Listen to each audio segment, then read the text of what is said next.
Hey everyone, Tech1421 here with another episode of Pokemon Tower Defense.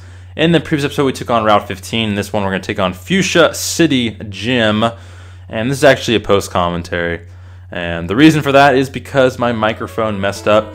But I did have to take on this episode, or this particular gym, whatever you want to call it, a bunch of times. And the reason for that was because it's really tough. So this is Fuchsia Gym.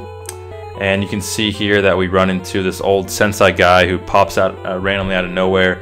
And we are in Fuchsia Gym, the Poison Gym, with Erica and Janie, or whatever her name is. And the big surprise about this one is Muk.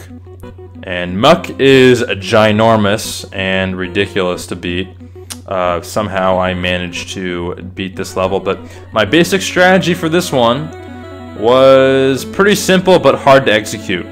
And but basically what I had to do is just whenever the Muk came by, because the Muk actually can't take the rare candy, there's one rare candy that's placed in the down below. You can't really see it at this angle, but it's right, like, kind of even with Dragonite, but just down below there. And he can't take the rare candy, but all the other Pokemon can, obviously. So, but my strategy was to just let the Muk go on by, do his business, just walk around, and whenever he came by, get my Pokemon the heck out of there, and just focus the other Pokemon. So that's what I did. And also in this episode, Gengar actually grew to level 100, which is really cool. So since this is going to be a kind of a post-commentary, and I don't really have much to talk about, I am going to have two questions of the day. One has to do with the gym, which is what is your favorite poison-type Pokemon, this being a poison-type gym. And my favorite poison-type Pokemon is definitely Vileplume, but he is dual-type, and the other one would be Gengar, who also is dual-type. Vileplume obviously dual-type with Grass, and Gengar obviously with Ghost. So those are my two favorite poison-type Pokemon. I don't really have a favorite, just, pure poison-type. Because I don't really know of too many. I can't just name one off the top of my head that's just pure poison. But I think Arbok might be pure poison, but he's definitely not my favorite here. But my other strategy was to use Golbat to use its attack to use Whirlwind. And you can see right here he wasn't using Whirlwind. Like, I would place him down and then he just wouldn't use Whirlwind. So that was kind of being a problem. It was kind of, I was really worried right here that he wouldn't use Whirlwind. But the other question of the day would be, what Pokemon did you first get to level 100? As I'm about to get my Gengar to level 100 right here in a second. I think it might be after I get this kill. Yeah, okay, cool. So what is the first Pokemon that you got into level 100 in any of your Pokemon games that you've ever played? Not just necessarily this game, but any game that you've played. Obviously, Pokemon Tower Defense, this being the hacked version, you can get your Pokemon to level 100 quite easily, even though it did take some time. But I eventually did get my Gengar to level 100, and there's a bunch of Pokemon, a bunch of them actually on my team right now that's like in the 80s or high 80s, low 90s, that I'll eventually get to level 100. But the first one that I ever got to level 100 was in Pokemon Ruby, and that was my Groudon in Pokemon Ruby. I got really close a bunch of times in like Pokemon Red and Pokemon Blue or whatever, or Gold, where I got my starter Pokemon really close to level 100, but I never actually got like the final blow of getting them level 100. And I probably could have used a bunch of rare candies to get them to level 100.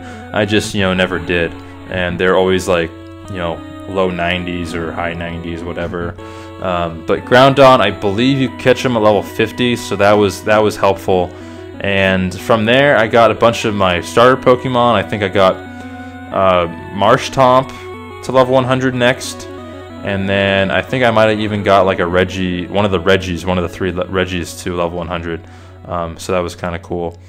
And yeah, so you can see I used Whirlwind to get the rare candy in this game, the rare candy, which has a completely different meaning than other Pokemon games. I used it to basically get the rare candy over in the corner, bottom left corner. You might have seen that, but now, yeah, it's just kind of trapped there, which is very nice.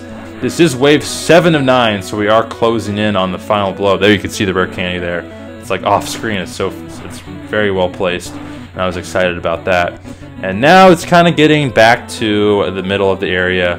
So I definitely want to kill these Pokemon so that I can, you know, guard the rare candy as best as possible. I was having a lot of trouble with this episode, as I was saying earlier, because it was very difficult. This was my 4th try doing it. So you can see this Arbok, a very fast Arbok, does get the rare candy back to pretty much its original position. And my Poliwrath does get taken out there, which is kind of sad, but don't worry, my level 100 Gengar will prevail. So now I just have to destroy all the remaining Pokemon, and things will be okay. So I pretty much put all my Pokemon out there. The rare candy's back to its original spot that it was at the very start. And now there's just a wheezing that I have to deal with, I think. And we should be good to go. So I destroy that wheezing pretty fast, and there actually are a few more Pokemon. There's just a smaller Muck and then a Grimer. But those shouldn't be too much of a trouble. So I just use my Alakazam there. And alright, let's take those Pokemon out. And that should be it. So we do have to wait until the Mucks are fully back to their rotation. So we have to wait for the bottom one to get back to where the other one just passed. But I'll use this time to thank everyone for watching. I am sorry if this is a post-live commentary, but my mic did mess up, and that's kind of unfortunate. But anyways, yeah, well done. You may talk to Janie. And yeah, so in the next episode of Pokemon Tower Defense, we will be taking on the Safari Zone. So I'd like to thank everyone for watching, and have a fantastic day. Peace.